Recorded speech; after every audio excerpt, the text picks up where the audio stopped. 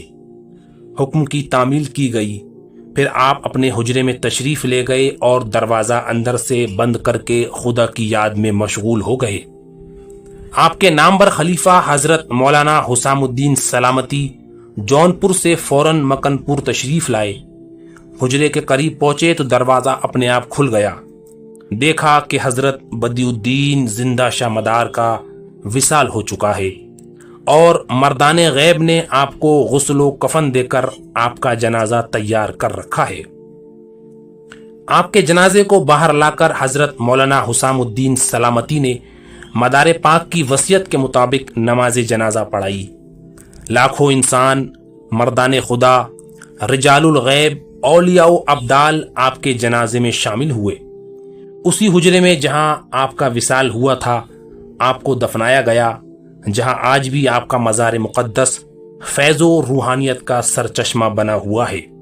آپ کے مزار شریف کی گنبد اور حرم اقدس کی 4 دیواری کی تعمیر بادشاہ ابراہیم شرقی جونپوری نے کرائی اور گنبد کا خالص سونے کا سنہرا کلش آپ کے خلیفہ حضرت مکن سرباز علیہ الرحمہ نے پیش کیا۔ بادشاہ اورنگزیب عالمگیر کے حکم سے درگاہ کے چاروں طرف مرمری جالیاں لگوائی گئیں اور عالمگیری مسجد اور تینوں بلند دروازے بھی بادشاہ کے حکم سے تعمیر کیے گئے۔ آپ کا سالانہ عرس ماہ جمادی الاول، جسے آپ کی نسبت سے مدار کا مہینہ بھی کہا جاتا ہے، اس کی 15، 16 اور 17 تاریخ کو نہایت اہتمام اور شان و شوکت سے درگاہ قطب المدار مکن پور شریف میں منایا جاتا ہے، جہاں لاکھوں انسانوں کا ہجوم قطب المدار کا فیض حاصل کرنے کے لیے ٹوٹ پڑتا ہے۔ آج کی اس ویڈیو میں بس اتنا ہی۔ انشاءاللہ ہم مدار پاک کے تعلق سے جلد ہی اور ویڈیو آپ کی خدمت میں پیش کریں گے، جس میں آپ کی کرامات، آپ کی حیات کے مختلف واقعات اور کن کن سلسلے اور خانقاہوں کو آپ کا فیض حاصل ہوا، اس کے بارے میں تفصیل سے روشنی ڈالیں گے۔ ہم سے رابطہ بنائے رکھیں اور ہمارے چینل محفل اولیاء کو سبسکرائب کر لیں تاکہ اس طرح کی قیمتی ویڈیو آپ کی خدمت میں پہنچتی رہیں۔ ہمیں دعاؤں میں ضرور یاد رکھیں۔ اللہ حافظ۔